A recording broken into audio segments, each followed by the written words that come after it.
Nilai proyeknya sampai berapa tuh? Sampai miliaran. Sampai miliaran? Iya. 1 miliar, 2 miliar, atau jangan-jangan 2 digit? Ya, tergantung, terkadang ada sebuah komitmen dari sebuah orang pengusaha yang sudah menjadi adat ataupun tradisi. Contoh, kita pengen mendapatkan proyek yang 1 miliar, ya minimal 10% masuk dulu lah. Nah, jadi kita dari pengusaha dapat, dari pemerintahnya pun dapat, dan bahkan kita pun dapat pekerjaan juga, bahkan kita jual juga ke pengusaha yang lain gitu, yang kiranya membutuhkan pekerjaan tersebut. Tony, saya satu hal lagi, saya ingin bertanya kepada Anda, menurut Anda, tempat organisasi Anda ini layak disebut organisasi kemasyarakatan, perkumpulan, atau geng? Kalau saya kira organisasi manapun atau ormas LSM manapun tidak ada yang salah. Cuman di sini perekrutan anggota-anggota tersebut yang seharusnya benar-benar sesuai dengan sumber daya manusia, dalam arti tidak sembarangan. Nggak, menurut Anda pantasnya disebut geng, ormas, atau perkumpulan? Oh, kalau saya ormas lah jelas. Ya, boleh Pak Amin. Bung Tony, ini kalau dia mau ke Pemda atau ke pemerintah gitu, inisiatif sendiri dari ormas atau pesanan dari pengusaha tuh? Kalau kita sebetulnya tidak semuanya pesanan ketika kita melakukan demonstrasi ataupun sebuah pergerakan. Yang jelas tidak semua pergerakan ataupun kegiatan kita itu titipan atau bahkan dari pengusaha ataupun dari pemerintah. Terkadang memang kita perlu menyuarakan apa yang sekiranya perlu kita suarakan. Contoh, ada hak-hak masyarakat yang memang tertindas, terdolimi, kita suarakan dengan secara baik-baik, dan memang itu dari hati nurani kita tanpa ada bayaran dari apapun, dari siapapun gitu Pak. Jadi tidak semua kegiatan yang kita lakukan itu kita dibayar, enggak. Tergantung situasi dan kondisi gitu. Ini kan begini ya, jadi kan mungkin ada dua hal gitu ya. Diperintah oleh pengusaha, tentunya juga kan ormas itu perlu dana, perlu biaya. Betul.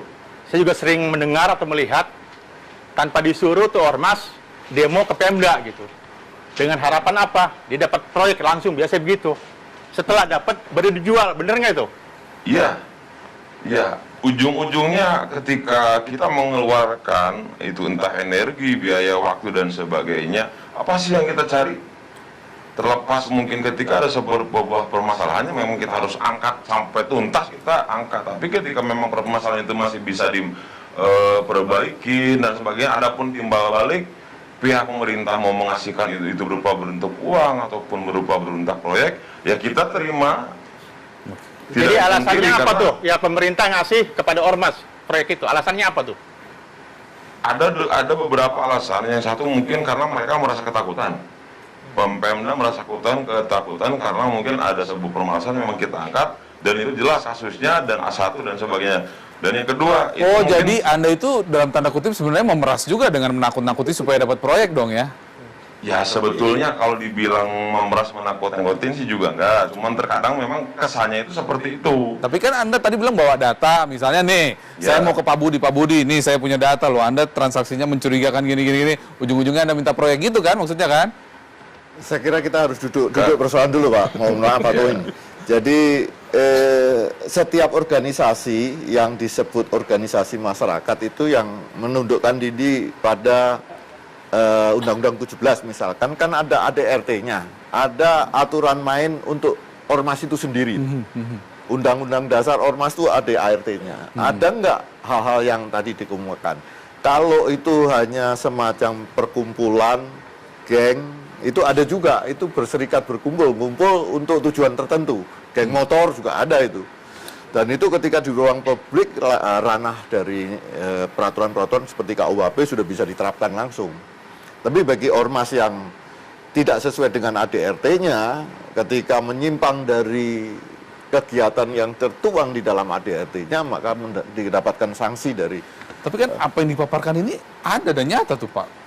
Iya memang itu ada makanya yang memeras pengusaha, jaga lahan. Yes, kita ini saya itu, belum tahu apakah dia tadi disampaikan juga saya tanya ber-SKT apa tidak. Kalau ber-SKT berarti dia disebut ormas karena dia tadi mau minta nggak dikasih, dipersulit, diperpanjang, nggak bisa dan sebagainya.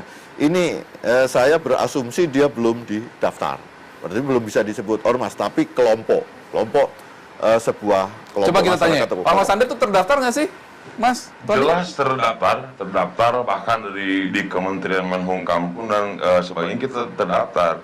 Makanya kan saya tadi bilang, kenapa ketika kita mendirikan ormas, LSM dan sebagainya di sebuah kota ataupun kabupaten, ketika ormas, LSM ataupun yang namanya organisasi tersebut bertolak belakang dengan pihak pemerintah, jelas pemerintah tidak akan mengabulkan SKT ataupun mendaftarkan diri diakui sebagai ormas yang ada di kabupaten tersebut gitu. Dan itu saya alamin itu, Mas. Gimana lihat ini ngerusak banget yang kayak begini-begini nih. Nggak, tapi begini kan, sebetulnya kan ada organisasi kemasyarakatan, ada perkumpulan, ada yayasan-yayasan, ada perkumpulan-perkumpulan yang berdasarkan profesi seperti ID misalnya atau PWI, di wartawan dan lain-lain itu. Nah ini kan mereka memang tadi sudah disampaikan Pak Budi juga ada RT-nya, ada tata caranya, ada pasti aturannya. jelas. Nah sebetulnya sampai di situ tuh nggak ada masalah. Nah ketika oknum-oknum orang-orang di dalam organisasi ini melakukan tindak kriminal, ini urusannya sudah KUHP dan nggak ada masalah juga. Jadi dalam konteks ini saya ingin mengingatkan kembali Tapi bahwa Anda mengakui kan yang gini-gini ada kan, dan sekarang ini sangat meresahkan, Anda mengakui itu kan? itu ada, tetapi kan karena hukum tidak menyentuhnya. Nah jangan sampai undang-undang ormas ini seperti yang terjadi di DKI misalnya, karena seperti contoh misalnya di Badan Musyawarah Betawi, hanya karena ikut mengkritik gubernur, kemudian waktu itu Ahok bilang dia mau menyetop sumber pendanaannya, padahal itu ada di anggaran Pemda itu ada. Nah jadi tugas pemerintah ini adalah memfasilitasi masyarakat yang ada di dalamnya.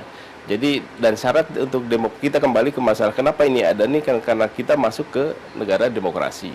Syarat untuk demokrasi itu ada dua, satu kebebasan berpendapat dan berserikat, yang kedua penegakan hukum. Equality before the law, setiap orang, setiap warga negara sama di hadapan hukum, di hadapan undang-undang. Nah kalau dua hal itu terjadi, ini yang gini-gini sudah nggak akan terjadi karena bedanya di organisasi ini.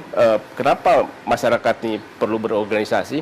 Karena ada kebutuhan-kebutuhan kolektif, ada perkumpulan-kumpulan masyarakat di situ membutuhkan satu hal sehingga harus diperjuangkan bersama-sama. Kalau untuk perekonomian kan kemudian muncul kooperasi-kooperasi itu.